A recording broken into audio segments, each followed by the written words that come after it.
This I wanna nail sports to the bone. Top blogger, top YouTube channel. No matter which sports, yeah, we got it covered. Subscribe and hit the notification bell.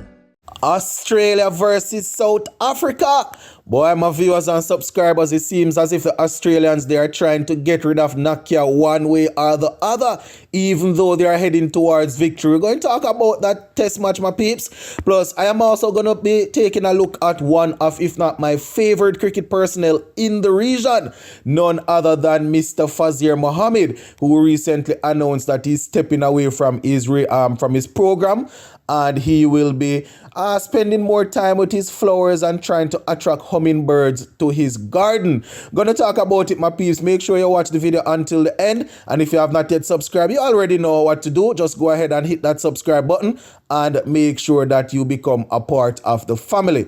All right, so we're gonna kick things off talking about Mr. Fazeer. As I said, my peeps, this is a man that I grew up listening to, and I really respect him.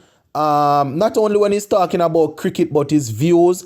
Sometimes I hear him talking about politics, music, and it's always refreshing to hear him, and they paid tribute to him as he recently announced that he's taking a break, or he's stepping aside from the morning program that he has been on this morning program since 2010. So we're going to talk about it. So the headline, the article says he may have at times been provocative and ruffled a variety of feathers, but as he hosted his last TV6 morning edition program yesterday, Fazeer Mohammed was toasted for never compromising in his pursuit of the truth for Trinidad and Tobago. You understand?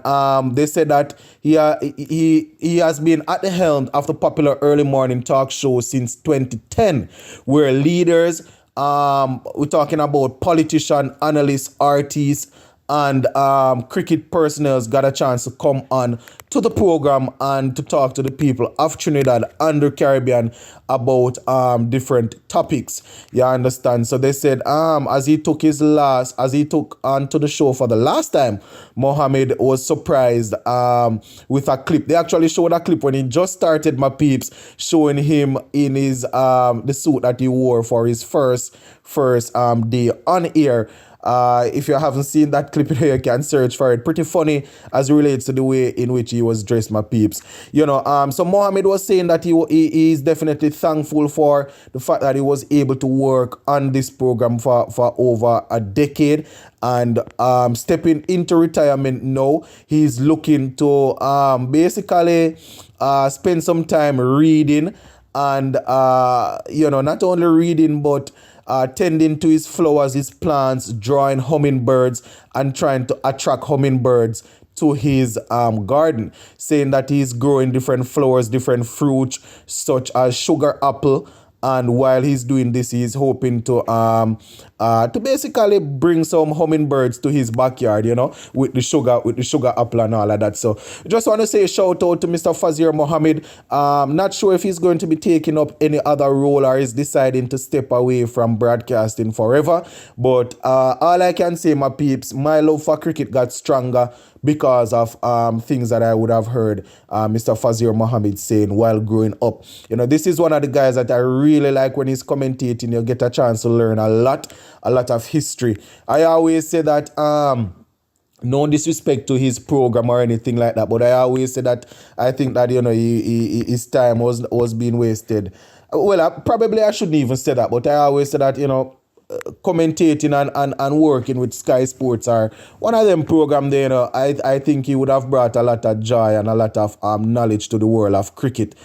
So we're definitely going to miss hearing him if this is him saying that he's walking away from media forever. So just shout out to Mr. Fazeer Mohammed. All right. So the next thing that I want to talk about, my viewers and subscribers, is that test match. You would have seen the clip at the beginning of the video with the camera hitting down Mr. Nakia. Nakia had quite a few things to say, saying that it is his view that those cameras should not be flying at head height to be knocking people over. Luckily, he wasn't seriously injured or anything, but we still quite a lot of people posting on the internet that the Australians, they are going to try and get rid of you one way or the other. I won't really subscribe to that right now because the Australians definitely had the upper hand, or they have the upper hand in the test match so far. So South Africa, they batted first and made 189, as I would have reported first. And Australia batting second, they are currently they made 575 for 8 declare. 575 for 8 declare. And South Africa batting a second time, they are 15 for 1. So trailing by all of 371 runs. So as the Aussies, they're actually on their way to victory.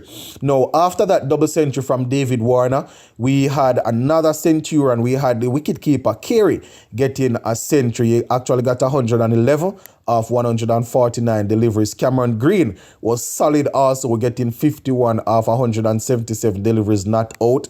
Didn't look phased any at all, my peeps. Earlier, Travis Head had 51 and Steve Smith made 85. Now, where the bowling is concerned for South Africa, Nakia, he had 3 for 92, while Rabada had 2 for 144. Ngidi and Jensen, they both took a wicket each.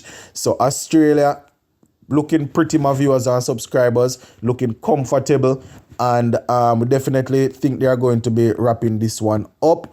South Africa, their batting is definitely a problem, my viewers and subscribers. So going to continue to keep a close eye on that one to see how things work out. So the next test match that I want to give you some information on is that game between Pakistan and New Zealand. Now, Pakistan batted first. They made 438 all out. And New Zealand, they are currently batting 440 for 6. So they lead by 2 runs, 240 for 6. Earlier I gave you guys some information where the Pakistan batting is concerned. Now for the New Zealand team, the Latham at the top of the order, he made 113.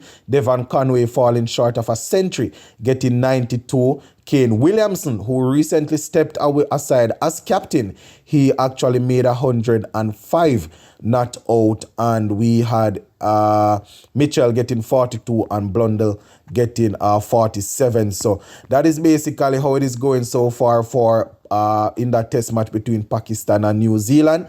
Now bowling for Pakistan, we had Ahmed getting 3 wickets and Ali picking up 2. Mohamed Wazim, he has picked up 1 so far. So those 2 test matches, my viewers and subscribers, something for you to keep your eye on.